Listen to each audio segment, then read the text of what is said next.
कभी किसी इंसान की औकात उसके कपड़ों से मत तौलो, क्योंकि जो मिट्टी में रहकर भी सोना बना दे वो अमीर नहीं, महान होता है। एक छोटे से गांव में एक गरीब किसान रहता था, रामलाल। हर सुबह वो मिट्टी में सना हुआ खेत जोतने निकलता और शाम को घर लौटकर अपने बेटे मोहन को पढ़ाता। उसकी एक ही चाहत थी, मेरा बेटा इस मिट्टी से ऊपर उठे, कुछ बड़ा करे।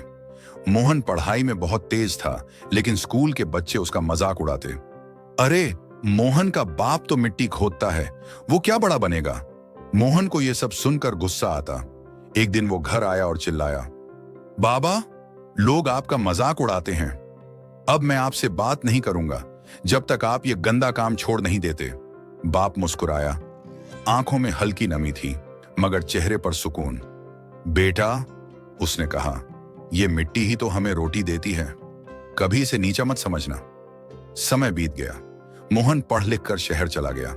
अब वो सूट पहनता, बड़ी गाड़ी में चलता और ऊंची ऊंची बिल्डिंगों में काम करता था। वो अब अपने गांव को भूल चुका था और रामलाल हर दिन चौपाल पर बैठकर बस यही कहता, मेरा मोहन अब बड़ा आदमी बन गया है। एक दिन मोहन को गांव से चिट्ठी मिली। लिखा था, बेटा, अब शरीर मिट्टी में मिल रहा है, बस आखिरी बार मिल ले। मोहन भागा भागा गांव पहुंचा, लेकिन देर हो चुकी थी। चिता जल चुकी थी। किसी ने उसके हाथ में एक पुराना लकड़ी का डिब्बा दिया। उस पर लिखा था, मिट्टी की कीमत। मोहन ने डिब्बा खोला। अंदर सिर्फ मिट्टी थी। वो गुस्से में बोला, इतनी दूर से बुलाकर मुझे मिट्टी दिखाने के लिए। उसने वो डिब्बा जमीन पर फेंक दिया। दिन बीतते गए, कंपनी बंद हो गई, सारी दौलत चली गई। बिल्डर ने मकान भी छीन लिया। वो सड़क पर आ गया। वो टूटा हुआ, थका हुआ उसी रास्ते पर चल रहा था जहां कभी उसके बाप के कदम पड़े थे। अचानक उसकी नजर उसी पुराने डिब्बे पर पड़ी जो उसने फेंका था। उसने डिब्बा उठाया। अंदर एक पुराना कागज था।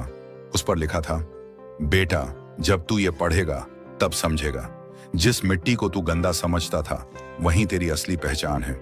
जो जमीन से जुड़ा रहता है वो कभी नहीं गिरता। मोहन की आंखों से आंसू बह निकले। वो उसी खेत में लौटा जहां उसके पिता के पसीने की खुशबू थी।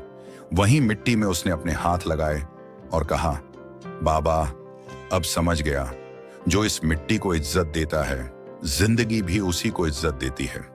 कभी किसी मेहनत को छोटा मत समझो। मिट्टी गंदी नहीं होती, वो ही तो सबको जन्म देती है। अगर ये कहानी आपके दिल को छू गई हो तो इसे जरूर शेयर करो और कहानी खोज चैनल को सब्सक्राइब करना मत भूलना।